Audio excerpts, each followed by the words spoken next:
Já ouviu a voz de Deus hoje? Que tal ler a Bíblia antes de dormir? Eu sou o pastor Vitor Soares e é uma alegria ter a sua companhia. Estamos aqui para fazer mais um momento devocional, hoje estudando o Evangelho de Lucas, capítulo 22.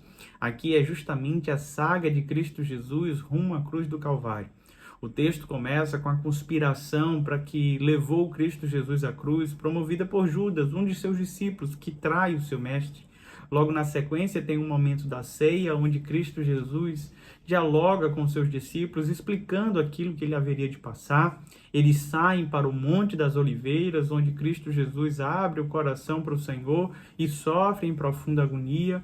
Logo na sequência, o traidor se manifesta e Cristo Jesus é preso e Pedro começa a seguir Jesus à distância.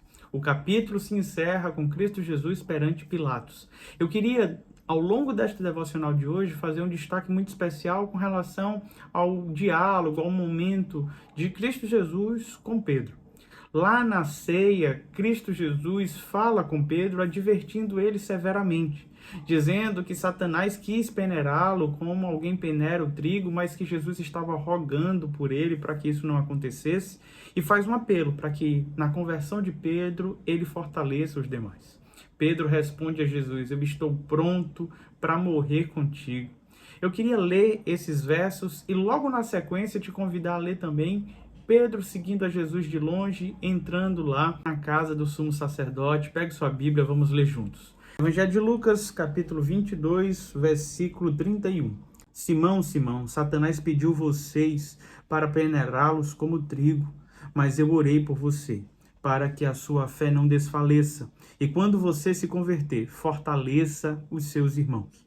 Mas ele respondeu: estou pronto para ir contigo para a prisão e para a morte. Versículo 54. Então, prendendo, levaram-no para a casa do sumo sacerdote. Pedro os seguia à distância. Mas quando acenderam um fogo no meio do pátio e se assentaram ao redor dele, Pedro sentou-se com eles.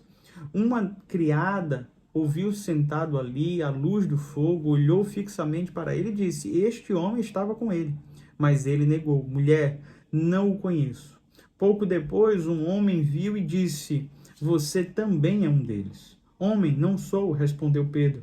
Cerca de 1 hora mais tarde, outro afirmou: certamente este homem estava com ele, pois é galileu.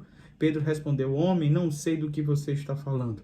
Falou ele ainda quando o galo cantou. O Senhor voltou-se e olhou diretamente para Pedro. Então Pedro se lembrou da palavra que o Senhor lhe tinha dito: antes que o galo cante, hoje você me negará 3 vezes. Saindo dali, chorou amargamente. Pedro, o apóstolo impetuoso, aquele homem que usava toda a sua virilidade, intrepidez para tomar decisões imediatistas, aqui nesse texto é confrontado por Jesus. Cristo Jesus estava deixando muito claro que ele ainda não estava preparado.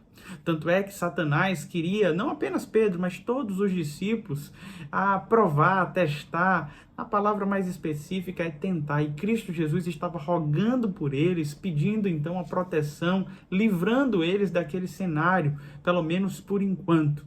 A ideia de Cristo é que Pedro precisava se fortalecer, e quando ele se fortalecesse, ele teria então forças para abençoar os irmãos. Tanto é que Pedro se torna um grande líder da igreja em Jerusalém.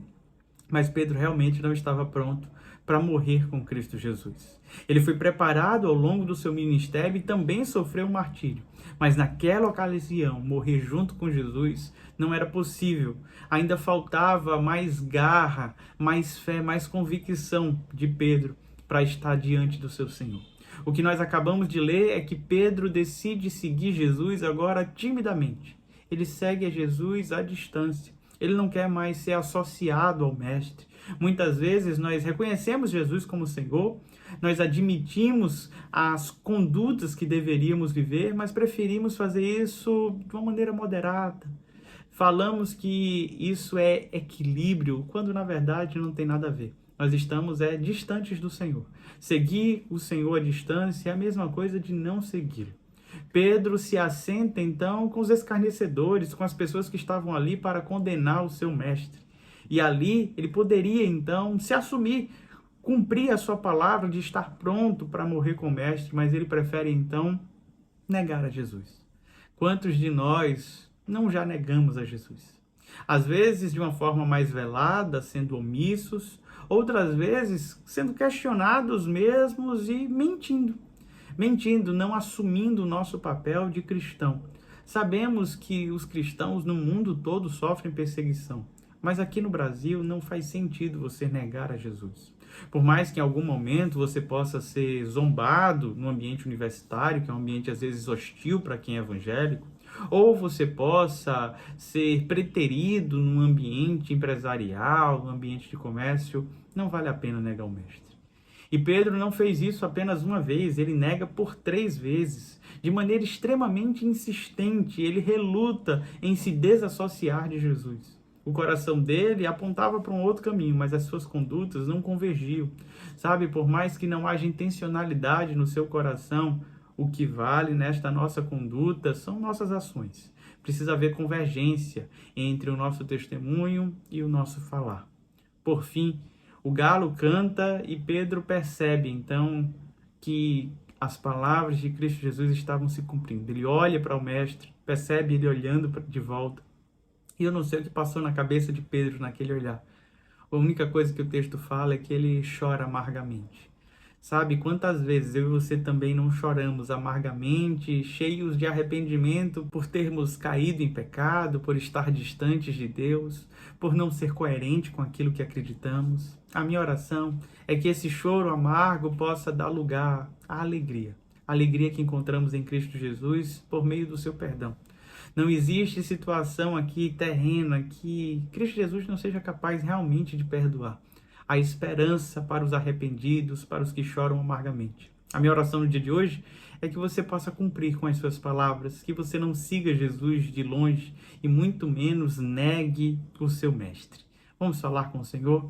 Pai bondoso e querido, muito obrigado por tua santa palavra. Continua ministrando, fazendo com que ela ecoe em nosso coração. Nos dá, Pai, coerência, livra-nos da hipocrisia, que possamos, ó Pai, chorar arrependidos pelo pecado, mas nos voltarmos completamente para Ti. Obrigado, Senhor, pelos livramentos, obrigado pela força que o Senhor nos dá nos tempos de tentações. Abençoa nesta hora os Teus servos e servas. É no nome de Jesus que te oramos. Amém. Que Deus te abençoe, meu amado irmão e irmã. Não se esqueça, se inscreva aqui no nosso canal, curta, comente, compartilhe. É muito bom ter a sua presença conosco. Até amanhã às 21h30.